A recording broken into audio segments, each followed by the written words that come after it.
सिंह प्रमोद जगदाळे इयत्ता 3री। आज मी आपणासमोर एक कथा सादर करणार आहे।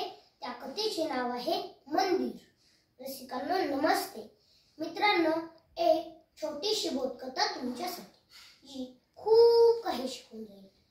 मंदिर। एका मंदिरात सर्व लोक पगारावर होते। आरती करणारा, पूजा सांगणारा, घंटानाद करणारा, घंटा वाजवणारा पुरुष हा आरतीच्या वेळी भाव ठेवून इतका मशगूर असतो की तो सर्व भान विसरून काम करायचा। मंदिरात येणारे सर्व व्यक्ती देवाचं दर्शन करताना त्या घंटा वाजवणाऱ्या व्यक्तीच्या चेहऱ्यावरचा भाव देखील बघत, त्याच्या घंटा वाजवण्याच्या कृतीची तारीफ करत। एके दिवशी मंदिराची दृष्टी बदलली आणि नवीन दृष्टी आल्यावर त्याने एक आदेश काढला की या मंदिरात काम करणारे सर्व लोक शिकलेले असावेत।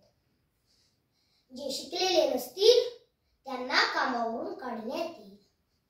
या घंटा वाजवणाऱ्या भावाला असं सांगण्यात आलं की तुझा आतापर्यंतचा पगार घेऊन तू जा, तुला कामावरून कमी करण्यात येत आहे।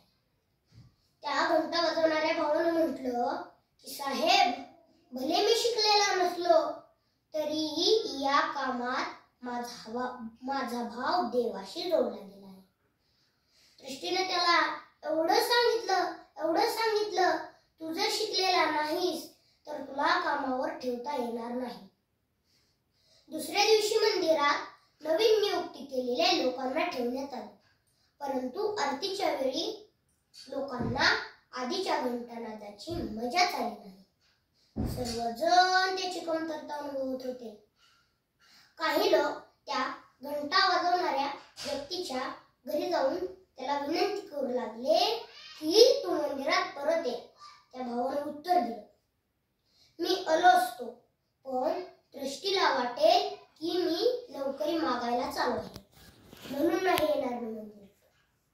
त्या गेलेल्या व्यक्तींनी त्याला एक उपाय सुचवला की तू मंदिराच्या समोर एक दुकान सुरू कर, तेथे तुला बसायचं आहे आणि आरतीच्या वेळी तू मंदिरात ये। त्यावेळी तुला कोणीही काही बोलणार नाही की तुला नोकरीचीच गरज आहे। त्या भावानं मंदिरासमोर एक दुकान सुरू केलं आणि ते इतकं चाललं की त्याने एका दुकानावर 7 दुकानं बनवली आणि 7 दुकानावर एक फॅक्टरी सुरू केली। आता तो मंदिरात मर्सिडीज मधूनच घंटानाद करायला वेळ निघून जात होती। ही गोष्ट जुनी झाली। पुन्हा मंदिराची दृष्टी बदलली। मंदिरातल्या नवीन दृष्टीला मंदिर दुरुस्तीसाठी पैशाची गरज होती।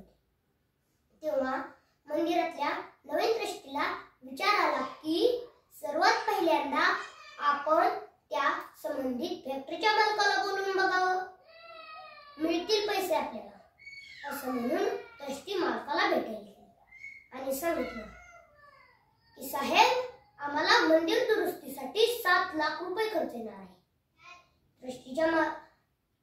फॅक्टरीच्या मालकानं कोणताही प्रश्न न करता एक रिकामा चेक त्या दृष्टीला सुपूर्द केला। दृष्टीने चेक हातात घेतला आणि सांगितलं की साहेब, यावर सही नाही केली।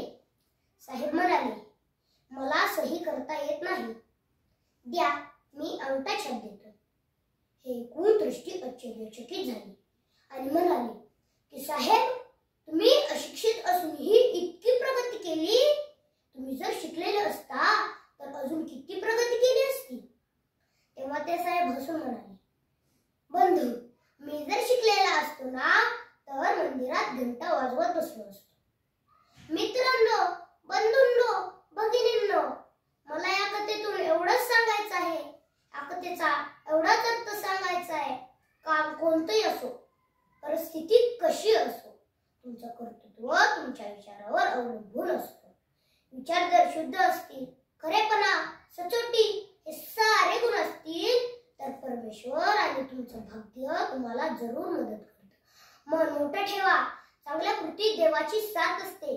विचार करा, तुम्हाला काय पाहिजे, जे पाहिजे त्याचाच विचार करा, जे मागाल ते तुम्हाला जरूर मिळेल। एवढे बोलून मी माझी कथा संपवतो। धन्यवाद।